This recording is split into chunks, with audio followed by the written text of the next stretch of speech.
Hi, I thought I would go ahead and go over what you did yesterday a little bit to review area and perimeter, and then introduce one more facet to that you are required to know. That's real simple if you just follow these few couple steps. So, in review from yesterday, your assignment and your Edpuzzle video, the perimeter is the distance around. It's always the distance around. If you're putting floorboards around a room, you would want to know the perimeter. If you're putting a fence in your backyard, you'd like to know the perimeter. So we do that by simply adding up the four sides. We want to know the distance around something. Now, the first thing I always encourage you to do when dealing with perimeter is to label your unmarked sides. They're not unknown, they're just unmarked. Because I know that if this is 9, you know what? I know that that is 9. And I know if this is 7, then that is 7. And now it's simply adding up 9 plus 9 plus 7 plus 7. And I like to chunk things. I think it makes it easier. I know that that's going to be 18, and I know that that's 14. And when I add them together, I'm going to get 32. And I'm going to remember to label my answer. Now, area is even easier, especially if you're comfortable with your multiplication facts. If you take 9 times 7, you're multiplying the square footage inside. This is if you were wanting to put carpet in your house, or you wanted to put grass seed in your lawn, as opposed to the perimeter around, you want to grow it in the entire thing. That would be your area. So that would be simply multiplying the two sides, not the opposites, but the two sides that are adjacent. Forget about these numbers. They were there for perimeter. They're still true, but to get the area, you're just multiplying. And then we usually put a little 2, meaning square or cubic. So again, if I want the perimeter, the distance around, I'm adding 8 plus 8 plus 4 plus 4. I know that is going to be 24, and I label it. To get the area, I'm going to multiply. So that's 32. Here you see only one side is labeled. That indicates that you're dealing with a square. And what you know about a square is all 4 sides are the same. So I know that this is going to be 9 and 9 and 9 and 9. If I added up 4 9s, I know I'm going to get 36. And if I multiply the 2 adjacent sides, I'm going to get 81. And again, I'm putting my little square. And then finally, the last one, if that's 10, this is 10. If that's 9, this is 9. Add them all up, that's going to be 20 plus 18. It's going to be 38. And if I multiply, I would get 90. Now, here's where it gets a little tricky, but not really. What happens when you've only got one measurement and you've got a missing side?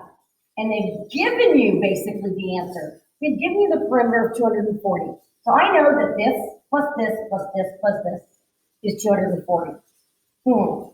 So what I want to do first is I want to label the 2 sides I know.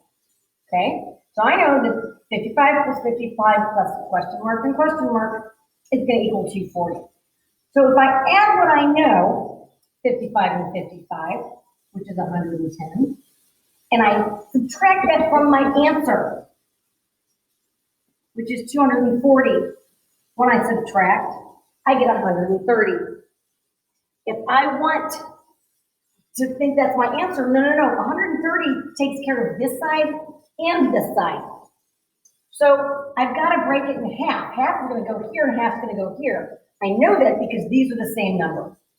So if I break 130 in half, I'm going to get 50, I'm going to get 65. So I'm going to get 65 as my missing side. Now, to get the area, I would multiply those two. But for right now, I'm not worried about the area. That gave me the missing side. Let's do another one. Okay, I got a missing side. Step 1, I'm going to label what I know. Step 2, I'm going to take what I know and subtract it from my total. So this is 30 altogether, and altogether it's going to be 58. So this is 30 of it. So if I take away 30 from my answer of 58, that leaves me with 28. I know 28 takes care of 2 sides. So I break 28 in half, and that gives me 14. I come over here, again, label what you know. Your total is 250. This is 75 and that's 75. Together, that's 150. All together, it's 250. So if I take my total, subtract my 150 of what I already know, that leaves me with 100. Now again, remember 100 is being divided into 2 chunks. So divide it evenly, that would be 50. And then finally, I've got a 12, unknown, 12, unknown. I know all of them together is 42. This is 24 of that. So 42 minus the 24 I already know, and I'm going to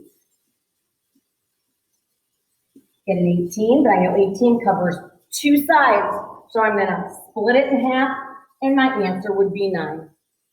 Now, what if you get the question without a drawing? Well, I'm telling you right now, you need to always start by drawing a rectangle. Then when it says if the perimeter is 50, that's the total, that's this plus this plus this plus this, and one of the sides, the width is 12, well, I know this is 12 and this is 12, and I know this plus this plus this plus this is 50, and this is 24 of that. I'm going to subtract that 24 from my 50, and that will give me 26. But again, 26 covers 2 sides. So I got to split it in half, and that will give me 13. So as you do today's assignment, make sure that you carefully go back when it asks you to find the missing number.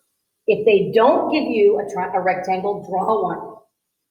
Label what you know, add it together, subtract it from the total, split it in half.